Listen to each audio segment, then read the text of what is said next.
Is it okay? Can you hear me in the back? So I feel my task is to try and figure out what happened in the past. Okay, so I'm intrigued with the nested scales of time. And so here I am giving a talk. It's in the context of my week at UNM teaching and my career and my life and my fitting in with my generations. My father was a geologist, my son's a geologist. And then you get bigger in terms of your scales, and you want to figure out how, in the case of a geologist, how human timescales relate to deep time, to Mother Earth's timescales. So I want to trace the history of depicting rock columns in Grand Canyon through sort of my perspective on drawings and illustrations that have done a good job of both advancing the science and communicating science to the public. So I'm going to have an emphasis on science literacy and the importance of that, and the connections between research and teaching. Speaking of nested timescales, Teddy Roosevelt last night, he didn't look like he's aged a day since 100 years ago. I mean, that is amazing. And that was fun to look back 100 years, and the centennial is a chance to look forward 100 years as well and think about how well we're going to be doing in science and in interpretation 100 years from now. See if I get this right. I'm not going to talk about geologic maps much. I'm doing that next week at the meeting in Tempe. But this marvelous map from the Ives survey, 1858, is a nice place to start. Before the Civil War, those guys came up the river in a steamship called the Explorer, and they ran aground somewhere here at Black Canyon, where the Hoover Dam is now. And then they got in a wooden skiff, and they came up here to Diamond Creek. So this part of the map's pretty darn good in 1858. But they didn't know what was up here, because Powell hadn't been through yet, so they made this all up. And is that a ridiculous map? But anyway, they did their best. They have the little Colorado. They don't know how the Colorado comes down through. So not about maps, but about rock columns. This was from the Ives survey. The John Newberry's rock column was absolutely amazing in his geology chapter of the Ives report, and you can see some interesting and correct things. From the Aubrey Cliffs, they saw the Kaibab as the highest Paleozoic unit. They found producted brachiopods in it and knew it was, at that time, those were thought to have been Carboniferous, so they called it Carboniferous. They found fossils in the red wall of early Carboniferous, and they knew that was Mississippian.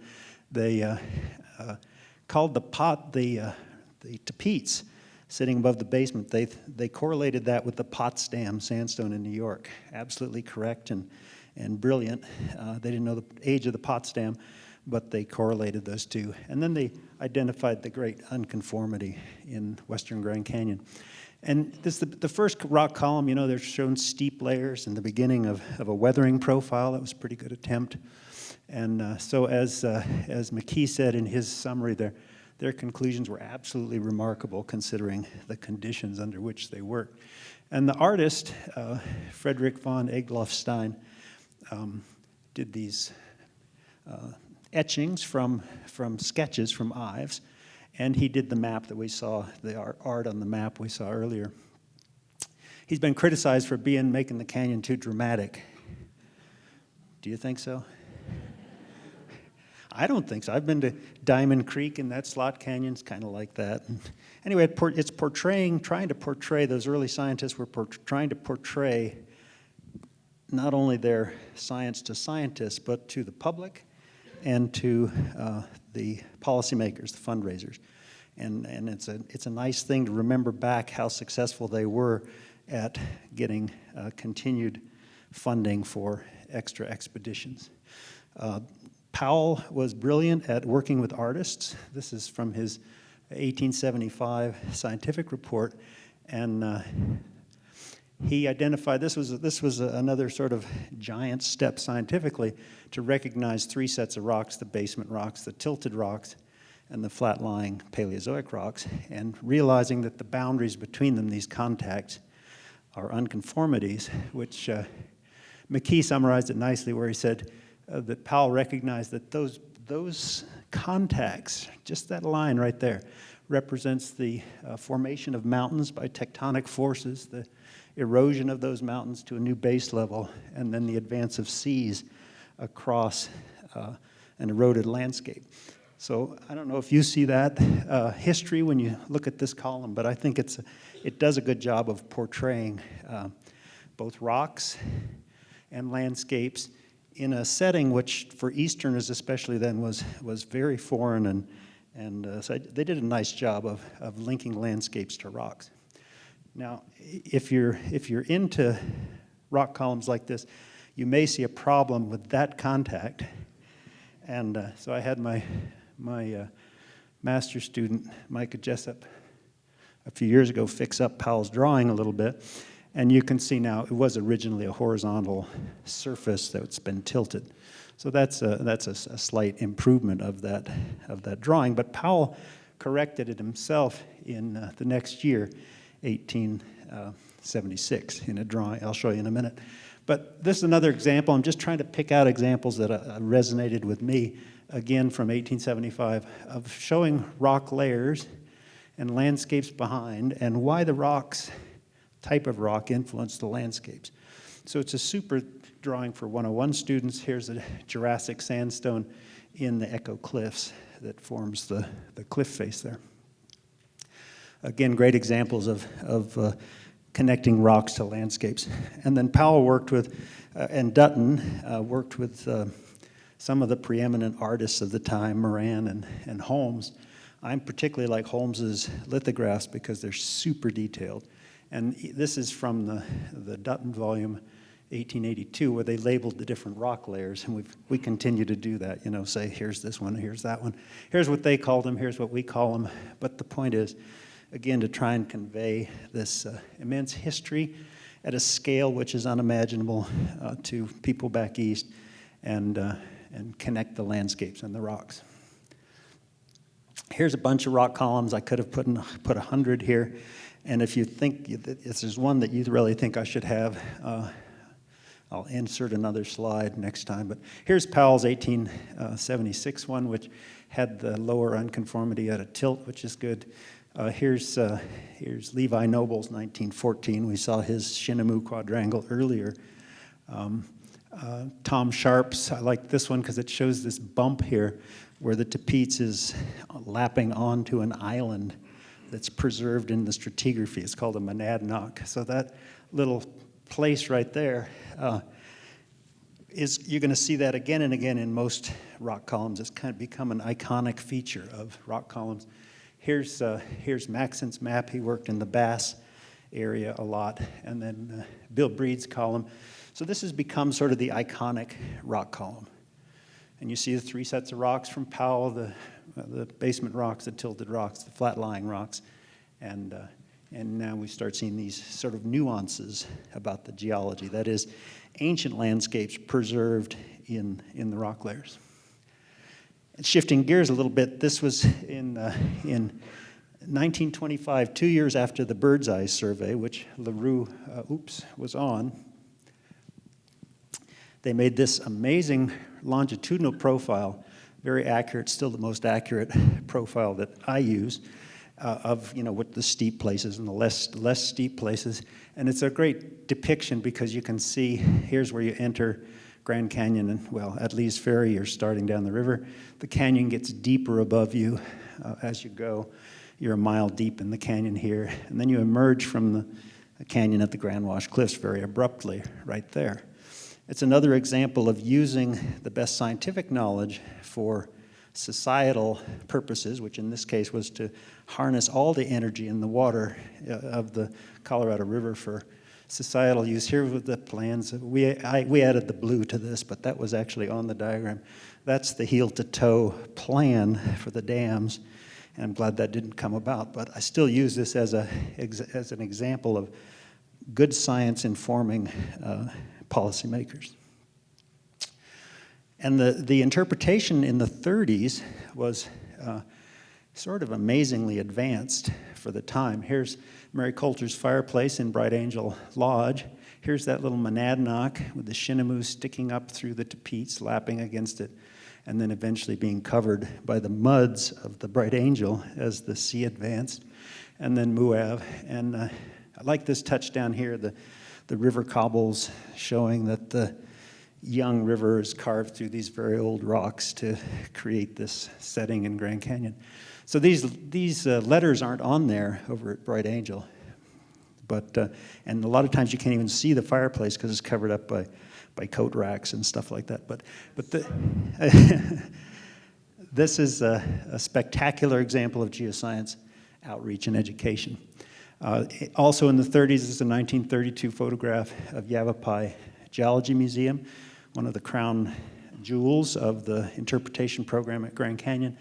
This real rock column built by Eddie McKee is gone, and my goal in life is to get real rocks back into the Yavapai Museum. So talked to Susan over there and her successors. I think we need to make this museum again back what it was, and think about 100 years in the future and what we're trying to achieve with interpretation at the park. Okay, so who hiked Kaibab or Bright Angel Trail when these signs were available?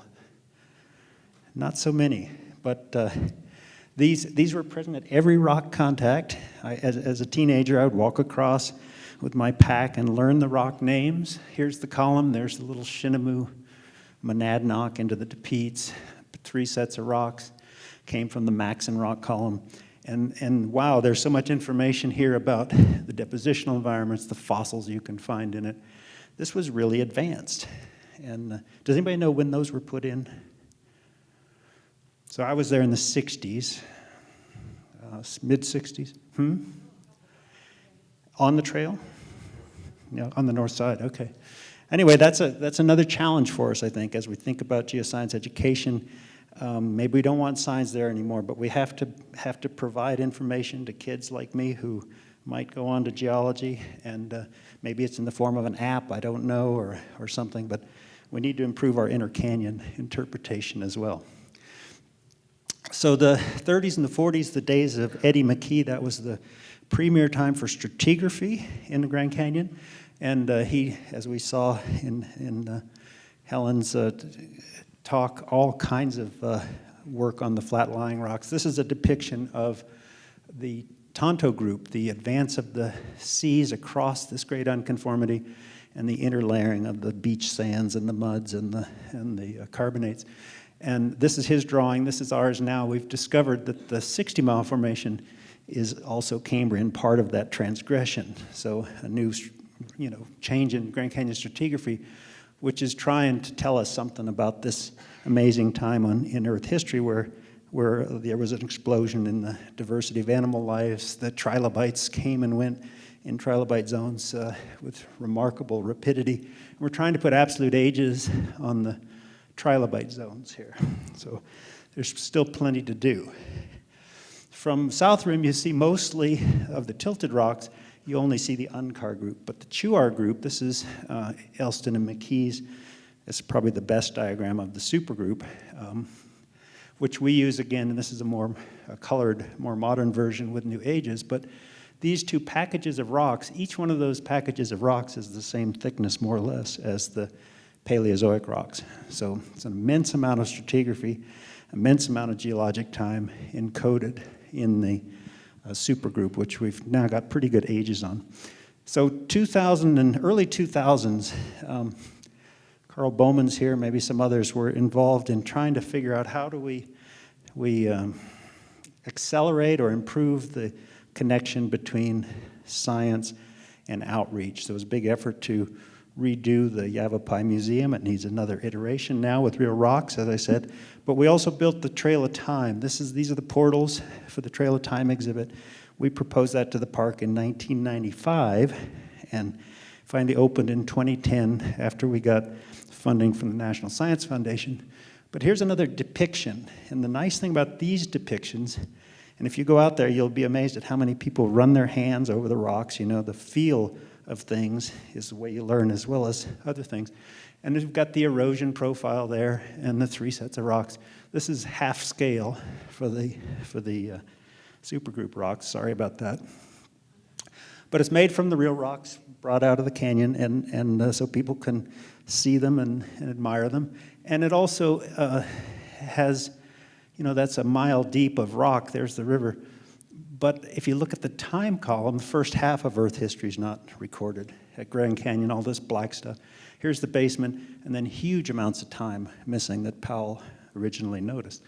So this connection between rock and time is kind of this nested timescales I'm getting at. How do we understand our own place in the context of such an amazing amount of time of the history of Mother Earth? We learned from evaluation with visitors in trying to get ideas across what Powell and Dutton knew from the beginning, that is a 3D view which shows landscapes and rocks, cutaways is most effective. So these are some of the drawings. And bringing artists in to help convey these, both the concepts and the feeling of deep time and rock is what we need to do more of. This is a new rock column that we have put out we have a little book, The Trail of Time Companion. It's a little river guide type thing for the trail. It'll be out in a couple months. But this column here on the right, which is a bad version because I took a picture of it in my room last night and put it in. But it's on the new Unigrid. It's this panel right there.